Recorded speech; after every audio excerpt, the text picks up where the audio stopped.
welcome back to Lego by the Book. Today we're going to be building set number 70608, Master Falls from the Lego Ninjago movie.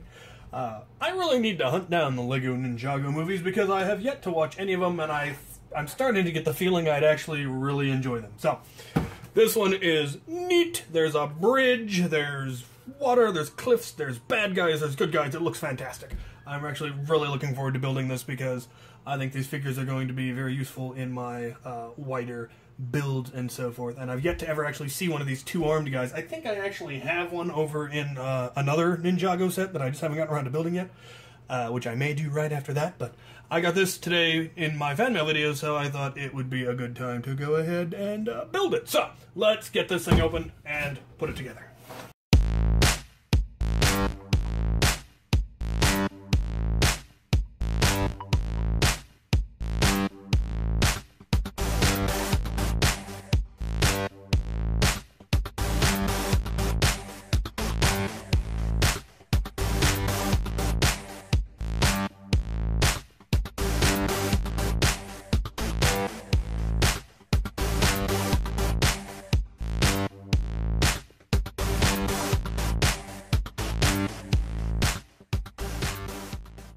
Alright, well, there it is. We have the usual plethora of spare parts. More than usual, I would say. And some fun ones. We got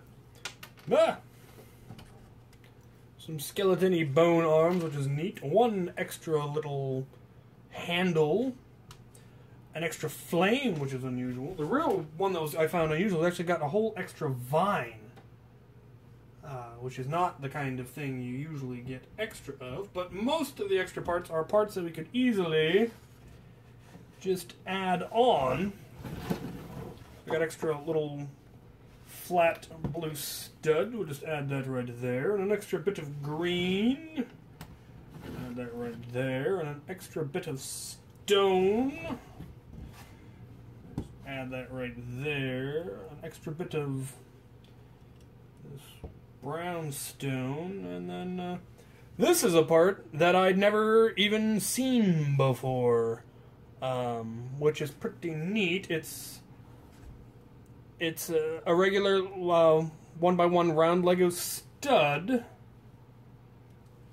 but it has a little section of Lego peg coming out of there, which has the right hole for like feathers or the flames or stuff, so it's a pretty versatile piece, which is really neat. I got 3 of them all together, and I'd never had any of them before, which is the coolest thing about random Lego sets like this. Once again, this is probably not a set I would have ever bought for myself, but it is full of parts that I did not have, which is the best thing in Lego, is to get new parts that you didn't have, or parts in colors you didn't have. So I had some of this, what they made the bridge out of, which is Technic Tread, but I didn't have it in that color.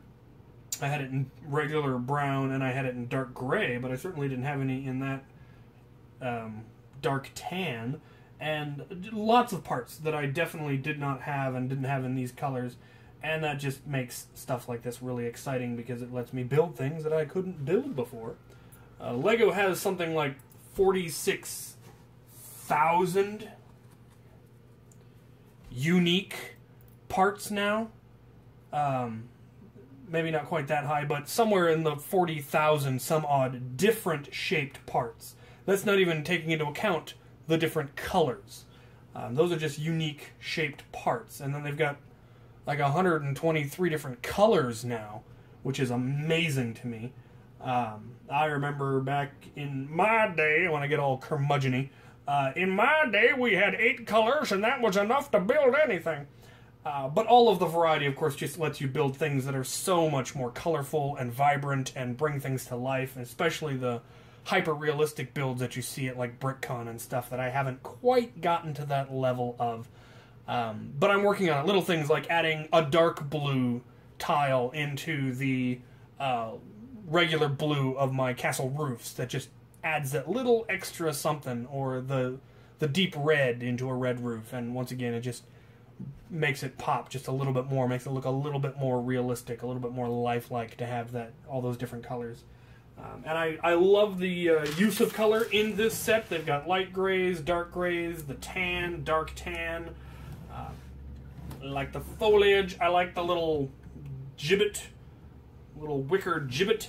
And I really like the figures. We have, obviously, the Master with his hat and master beard and staff. And he actually has cloth lower robe, which is really neat. Well printed. They match up very, very nicely. So that is really, really neat. And then we have who I assume is the hero of this story, based purely on his hair. That is definitely the hair of a hero. Very anime looking, and I like it. I also got an extra sword. I forgot to mention it. It's supposed to have 6 swords, and I got 7, which is just an inordinate number of silver katanas, which is fantastic. He's got a holster that holds 2 of them, and then I gave him the 3rd, just because why not? And he's apparently climbing across the bridge. A neat thing they did is they made it so that you can have the characters stand on the bridge. This tread does not normally have any kind of studs that you could stand a character on, but they put the Lego pin to stud part in there so that you can, in fact, have 2 characters stand on the bridge and fight.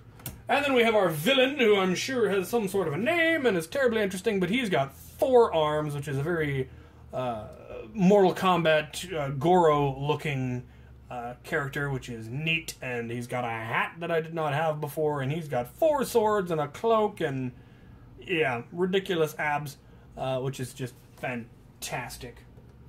And then we got a skeleton hidden here in the back. No kind of treasure. That's kind of interesting. They didn't have any gems or magical items or anything like that. Just these characters, which is fantastic. I love the way they did this bridge. They've got the bridge made out of the tread, and then they've got the rope part on the outside that doesn't actually support the bridge in any way. But it is kind of neat. I thought the bridge was going to be something that could collapse, but they put a support under it so it specifically can't, which is neat. So it is sturdy, a very well-built set. I was expecting these angled sections here and here to be hinged, but they aren't. They actually just used the angled kind of weird plates in there, and so it is solid, though definitely you could replace them with hinges and then make it collapse, but yeah. I was also expecting this little brown arm to actually be supporting the gibbet, but it is in fact supported from the base, and this is just here for decoration. But I think it looks really, really cool. Really neat set. Thank you, Michelle, so much for this.